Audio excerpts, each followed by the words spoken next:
সামরিক ড্রোন কারখানা স্থাপনের উদ্যোগ হাতে নিয়েছে বাংলাদেশ।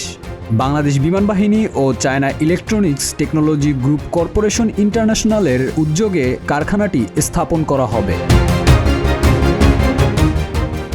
আইএসপিআর একটি বিজ্ঞপ্তিতে জানিয়েছে, বিমান বাহিনীর সদর দপ্তরে ২৭ জানুয়ারি সরকারি পর্যায়ের মধ্যস্থতায় একটি চুক্তি স্বাক্ষরিত হয়েছে।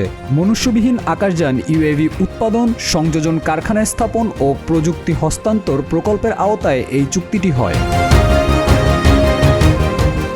প্রযুক্তি হস্তান্তর, সক্ষমতা বৃদ্ধি, শিল্প দক্ষতা উন্নয়ন এবং যৌথ প্রযুক্তিগত সহযোগিতার লক্ষ্যেও এমন উদ্যোগ নেওয়া হয়েছে বলে জানা যায় আইএসপিআর-এর বিজ্ঞপ্তিতে, যা দীর্ঘমেয়াদে ড্রোন উৎপাদনে বাংলাদেশকে স্বনির্ভরতা অর্জনে সহায়তা করবে।